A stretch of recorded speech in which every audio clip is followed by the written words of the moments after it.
ओम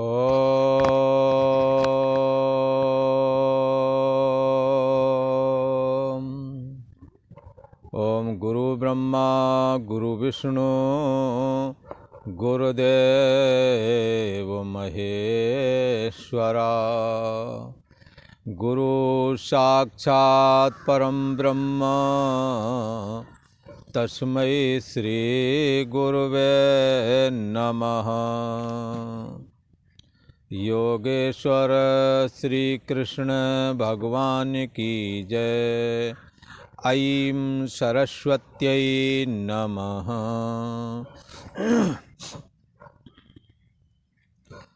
पूर्व का प्रसंग चल रहा था। भगवान श्री कृष्ण कहते हैं, मैं सबका अंतर्यामी हूँ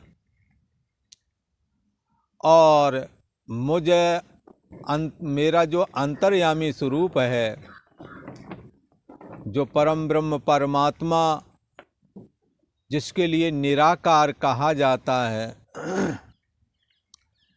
ऐसा जो भगवान का स्वरूप है जो गुणातीत है, भगवान श्री कृष्ण कहते हैं वो गुणातीत स्वरूप व्यापक है, सब में है, सबको सत्ता प्रदान करता है। सब संपूर्ण भूत प्राणी उसी के अंतर्गत हैं। जैसे पृथ्वी पर समस्त पेड़ पहाड़ पृथ्वी के आश्रय पर हैं, ऐसे ही समस्त भूत प्राणी भगवान के आश्रय में हैं, आधार में हैं। और जैसे समस्त पेड़ मिलकर के भी पृथ्वी को नहीं धारण कर सकते, ऐसे ही संपूर्ण भूत प्राणी परमात्मा को धारण नहीं कर सकते। परमात्मा ही सबको धारण करता है, भूत प्राणियों को। और ये भूत प्राणी हमारे में जो स्थित हैं, ये संकल्पात्मक हैं। किसी ने कहा ये बात कैसी कही, संकल्पात्मक। संकल्प का कोई रूप आकार तो होता नहीं।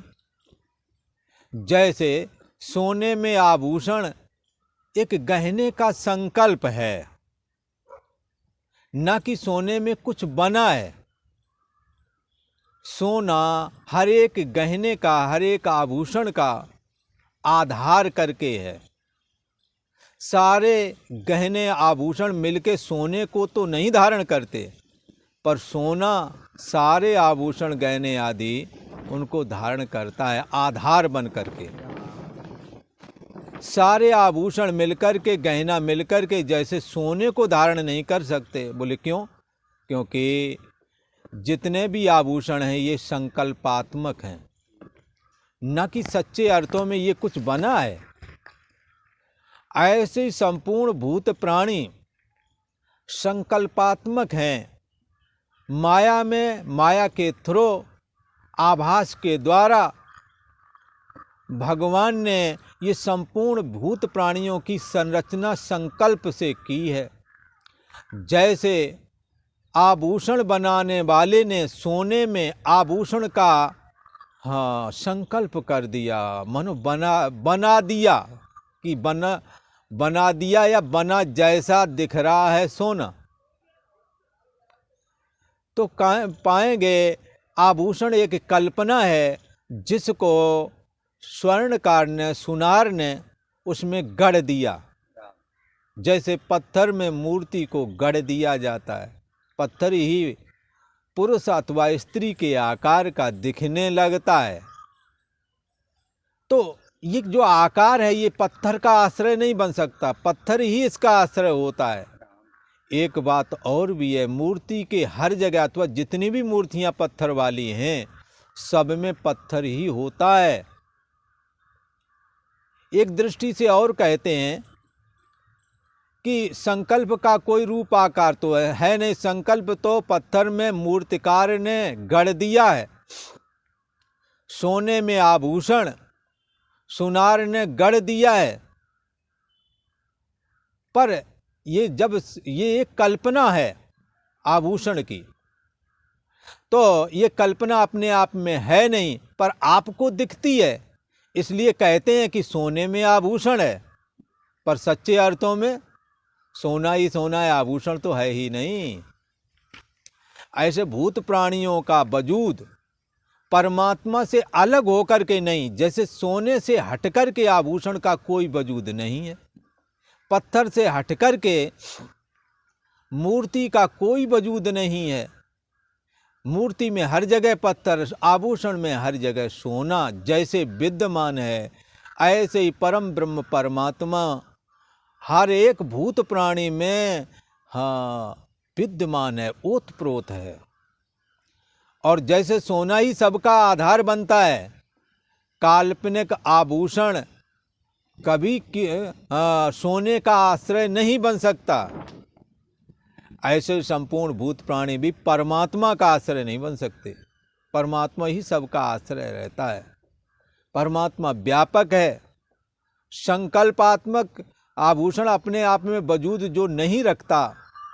यही इसीलिए भगवान श्री कृष्ण कहते हैं कि ये सारे भूत प्राणी मेरे आश्रय में हैं और संकल्प रूप है, और संकल्प का कोई रूप आकार है नहीं, इसलिए एक बार ये कहते हैं ये मुझ में नहीं है।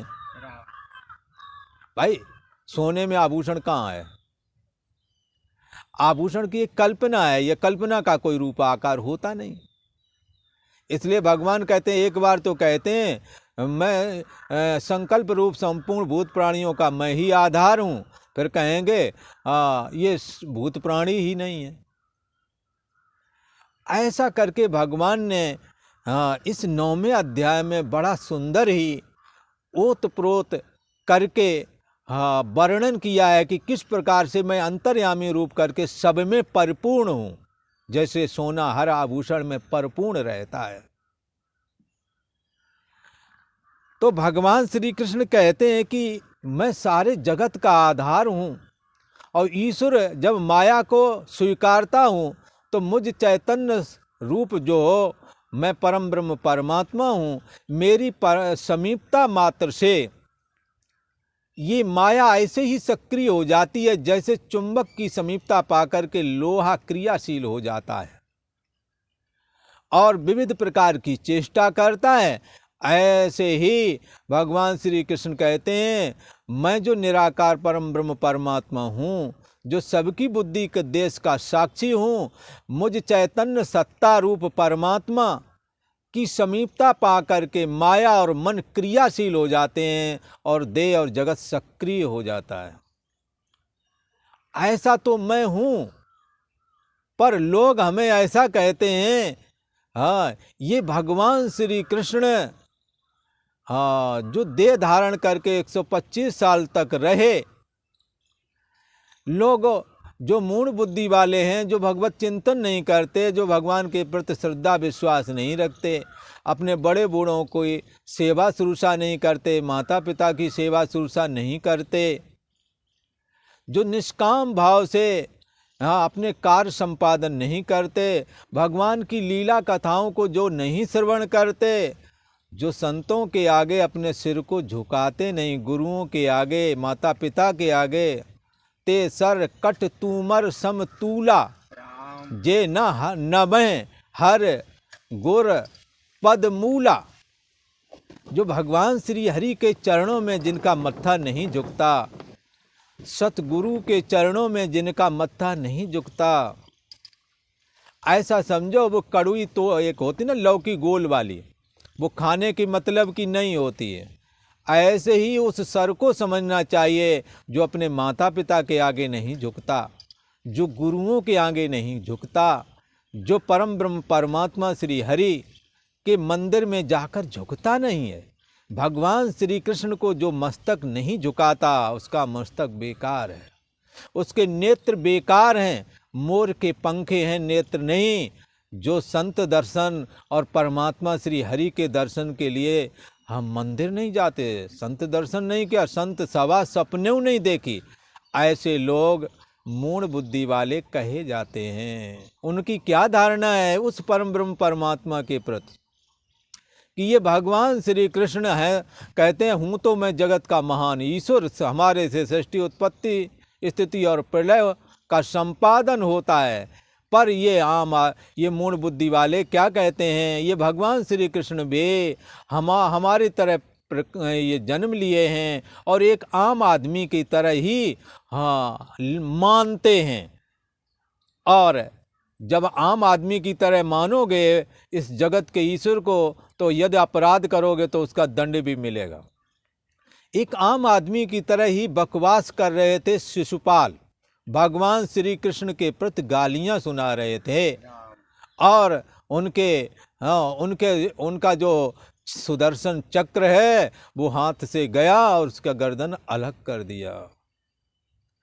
इसलिए भगवान श्री कृष्ण सारे जगत के आधार हैं। वो बालक रूप में, मनुष्य रूप में, देह के रूप में जैसे भी हों वो ईश्वर ही है, ऐसा समझना चाहिए। ये बात महात्मा लोग मानते हैं, ये जगत का ईश्वर है। इसलिए ये महात्मा लोग जो भगवान की लीला कथाओं का श्रवण किया करते हैं, भगवान में अपने मन को लगाए हुए हैं, तीर्थ यात्रा जाते हैं, वहाँ भी सेवा करते हैं, निष्काम भाव से अपना काम संपादन करते हैं, दूसरों के काम आते हैं और ज्ञान यज्ञ करते हैं, कथा भागवत कराते हैं, दूसरों के उपकार में तत्पर रहते हैं। ये लोग दैवी संपत्ति वाले होते हैं, अपनी मेहनत का कमाते हैं, निंदा चुगली का कोई काम नहीं है। ऐसे लोग सज्जन पुरुष हैं, साधु लोग हैं, जहाँ कहीं भी हैं ये साधु हैं। हिंसा नहीं करते किसी की, ना हिंसा का समर्थन करते हैं। ऐसे महात्मा लोग घर गृहस्थी में भी होते हैं और वैराग धारण कर लेते हैं, वो तो होते ही हैं, पर घर गृहस्थी में भी ऐसी वृत्ति वाले सब महात्मा हैं जो भगवान की भक्ति करते हैं, भगवान का चिंतन करते हैं। ऐसे महात्मा लोग तो दैवी प्रकृति का आश्रय लेकर के और दृढ़ व्रत ले लेते हैं कि मैंने और कोई दूसरा काम नहीं करना, मैंने तो परमात्मा श्री कृष्ण का आराधन करना है। ये कैसे हैं?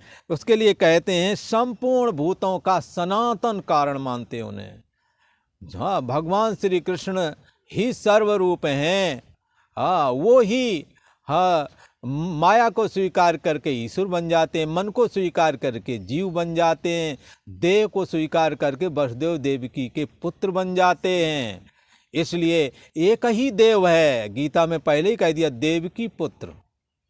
इस संसार में एक ही देव है, अर्थात एक ही परमात्मा है, और वो परमात्मा जो भगवान श्री कृष्ण देवकी के पुत्र के रूप में अवतीर्ण हुए, देवकी का पुत्र होकर के जो जन्म है, ये साक्षात परम ब्रह्म परमात्मा है। एक ही देव है, इन्हीं के नाम का स्मरण करना है। ओम नमो भगवते वासुदेवाय स्मरण करना है। नमो वासुदेवाय नमः संकर्षणाय च प्रद्युम्नाय नमस्तुभ्यम अनिरुद्धाय ते नमः। सदैव नमस्कार करते हैं ये महात्मा लोग। ये ऐसे लोग बार बार बोलते हैं, मैं भगवान वासुदेव को नमस्कार करता हूँ, प्रद्युम्न जी को नमस्कार करता हूँ, संकर्षण जी को नमस्कार करता हूँ, अनिरुद्ध जी को नमस्कार करता हूँ। सततम कीर्तयन्ता, सतत स्मरण करते हैं और सतत नमस्कार करते हैं, बोलते रहते हैं ये श्लोक अंतरात्मा में हमेशा, या ओम नमो भगवते वासुदेवाय बोलते रहते हैं अंतरात्मा से।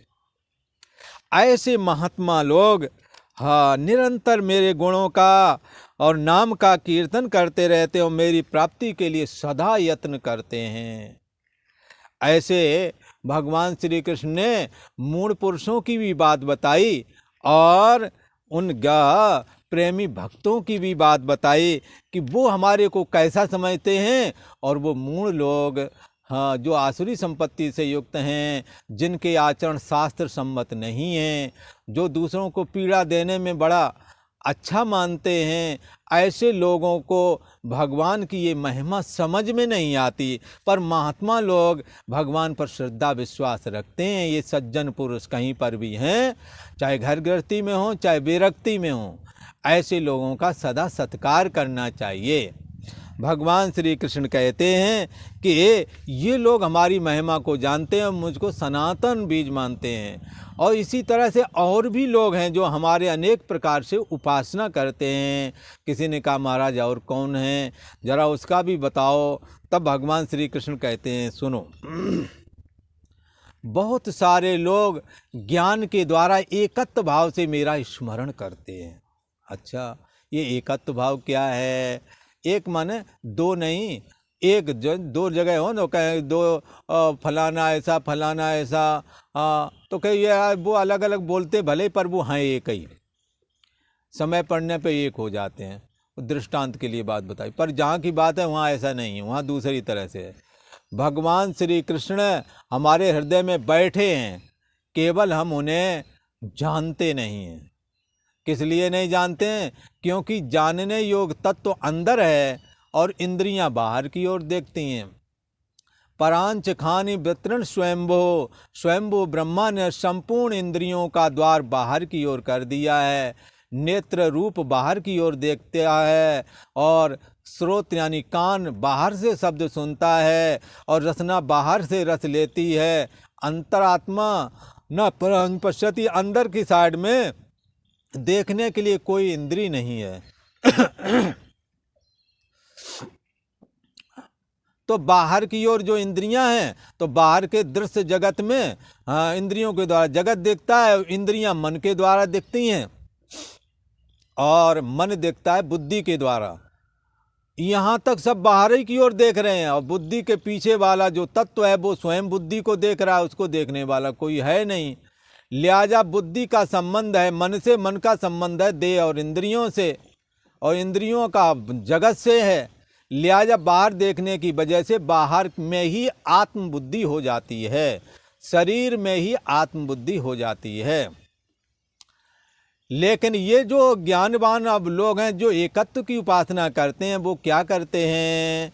वो कहते हैं कि ये जो सोने जागने वाली चेतना है, जो बुद्धि के रूप में हमारे अंदर में होने पर मैं हूँ लगता है और ना होने पर मैं हूँ नहीं लगता है। ये जो चेतना है, ये चेतना उसी चेतना से आ रही है जो चेतना हमेशा रहती है, जो चेतना साक्षात परम ब्रह्म परमात्मा है। यही भगवान श्री कृष्ण का अंतर्यामी स्वरूप है। इससे महात्मा लोग देह मैं नहीं हूँ, इंद्रिय मैं नहीं हूँ, मन से मेरा कोई नाता नहीं, असंग हो जाते हैं। ऐसा धारण करके ये चिल्लाने के लिए नहीं, अंदर विचार हैं इस पर।